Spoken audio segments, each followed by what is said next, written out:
Profesor, nesër ndeshja e dytë e kampionatit ndaj Elbasanit në transfer, si është skuadra pra këtij takimi dhe sa keni punuar për të eliminuar ato gabime që u shfaqën në Skënderbeu?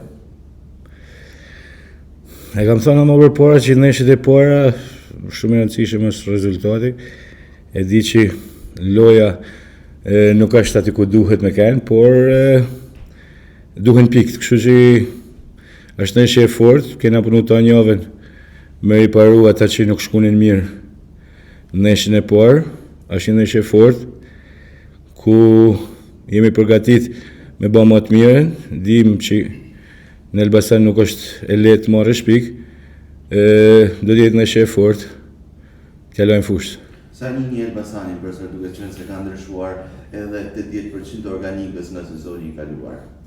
Po është një situatë pak a shumë njësoj si e jona, kam një ndeshje që ka bërë me Laçin, skuadër kompakte, skuadër që del mirë, tranzicionin pozitiv, ka lojtarë të shpejt, do mundohena me limitu sa më tepër të mundena pikat e forta të tyne. Sigurisht duke bërë dhe lojën tonë, kështu që edhe ne edhe ata jemi në kollidim e sipërt një ekipi të ri, prandaj them është një ndeshje e luftuar, një ndeshje që do të jetë shumë e fortë. Sa e rëndësishëm është aspekti psikologjik për skuadrën, profesor? Aspekti psikologjik, kena luajtur vetëm një ndeshje, kena dhënë barazim, vjen keq, e kam theksuar më para. Jo se luajtë mirë, por rezultatin duhet ta kishim.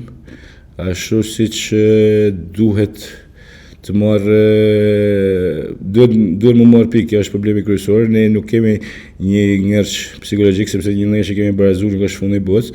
Kështu që njihena mirë, lojtarët me përjashtim të atyre që mungojnë për arsye kartona është janë dënum, që nuk do të jenë pjesë e ekipit, pjesa tjetër është okay, kështu që.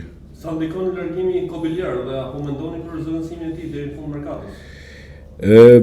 Unë nuk mendoj që mundet me niku, sepse ne kemi edhe lojtarë shumë tjerë aty që janë mesin e fushës. Mendoj që nuk do të nihet largimi i tij, kështu që deri në sekondat fundit mund të ketë në ardhje, por duhet më të mirë. Kemi disa kontakte me disa lojtarë shumë të mirë, por që janë pritje të zhvillimeve në kampin e vet, kështu që presim.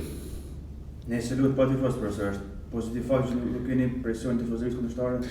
E mira do të ishte që ne të luheshim me tifozët, sepse tifozat janë bukuria e ndeshjes, sepse të fundit për tifozat luhen, normal që mendohet që të jetë një armë plus, por gjithsesi nuk është se në vitet e fundit faktori tifozëri ka luajt rolin e madh, sepse ka shumë ndeshje që fitohen edhe jashtë fushës, brenda fushës, kështu që nuk është një diçka që mundet me na ngroh, po nuk është një gjë e madhe. Kur do ta shohim vllazninë e vërtet, në formën e saj më të mirë në fushën e lojës? Po unë shpresoj që nga ndeshja në ndeshje dhe jam i bindur që nga ndeshja në ndeshje do të kemi rritje, sepse thash janë shumë lojtarë të ri, informacion që mënyrën se si losim ne nuk janë shkrim me ekipin, nuk janë bë një hala me ekipin edhe mënyrën e lojës tonë, por që shumë shpejt mendoj që do të ngrihen në nivelet që kena kënë. Profe pjesë e Elbasanit është Gjini, një lojtar që sezonin e kaluar ishte te vllaznia. Ishte dëshirë e tij të largohej apo nuk ishte në planet tuaja për këtë sezon? Atëherë Gjini s'ka kanë kur lojtar i vllaznisë. Gjini ka kanë lojtar i Ballkanit.